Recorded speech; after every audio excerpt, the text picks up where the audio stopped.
Life দেখে আফসোস করব, তুমি পাশের বাসার ভাবির লাইফ দেখে আফসোস করবা, পাশের বাসার ভাবি তোমার লাইফ থেকে আফসোস করবে। এটা কেমন জীবন? এমন জীবন তো আমরা কখনো চাইনি। আজকে তোমার চোখে পাশের বাসার ভাইকে অনেক স্মার্ট আর পারফেক্ট মনে হয়, এমনটাও তো হতে পারে যে পাশের বাসার ভাবির চোখে আমাকেও অনেক বেশি স্মার্ট আর পারফেক্ট মনে হয়, যেটা তার নিজের হাজব্যান্ডকে মনে হয় না। যদি এমনটাও হয়, সেটাও হবে তার চোখের ভুল। আমাদের প্রত্যেকটা মানুষের যা আছে, যতটুকু আছে, ততটুকু নিয়ে কিন্তু খুশি থাকার চেষ্টা করা উচিত। আমরা মানুষেরা প্রচণ্ড লোভী, বুঝলা? আমরা যতক্ষণ পর্যন্ত কোনো একটা জিনিসকে হাতে না পাই, ততক্ষণ পর্যন্ত সেই জিনিসটার প্রতি আমাদের প্রচণ্ড লোভ হয়। আর যখনই সেই জিনিসটা আমরা হাতে পেয়ে যাই, তখনই সেই জিনিসটার প্রতি কোনো কদর আর আমাদের থাকে না। আমরা সেই জিনিসটার প্রতি আগ্রহই হারিয়ে ফেলি।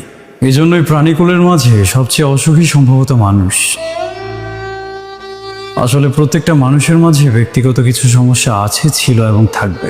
আমাদের উচিত সেই সমস্যাগুলোকে যতটা ছোট করে পারা যায় দেখা, আর তারপর আমাদের সামনের মানুষটার যে ছোট ছোট ভালো দিকগুলো রয়েছে সেগুলো নিয়েই খুশি থাকার চেষ্টা করা। কতক্ষণ আর আকাশের চাঁদ দেখে আফসোস করবা বলো?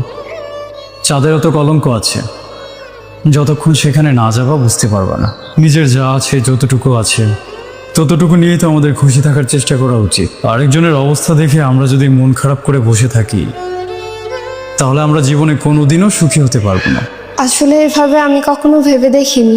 বাজার তো করতে হবে, আমি বাজার থেকে আসছি।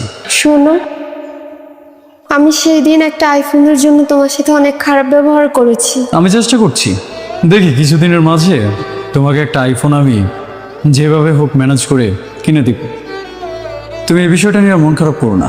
আমার আইফোন লাগবে না। আইফোন দিয়ে আমি কি করব? কেন? তুমি তো অনেকদিন ধরে একটা আইফোন চাচ্ছ, এখন আবার কি হলো? আসলে অপ্রয়োজনীয় জিনিসের পিছনে এত টাকা খরচ করার কোনো মানেই হয় না। যদিও আমি টাকাটা তোমার জন্য ম্যানেজ করছি, আমি ম্যানেজ করি, তারপর আমি টাকাটা তোমার হাতে দিব, তারপর তোমার যেটা ভালো লাগে তুমি করবা। ঠিক আছে, তুমি যেটা ভালো মনে করো। আর আমি তোমার সাথে অনেক খারাপ ব্যবহার করেছি, প্লিজ তুমি আমাকে ক্ষমা করে দিও। আর না না, ঠিক আছে, ক্ষমা চাইতে হবে না। আমি তো তোমার উপর রাগ করিনি। যদি রাগ করতাম তাহলে আমি তোমাকে রাগ দেখাতাম। আমি কি তোমাকে রাগ দেখিয়েছি?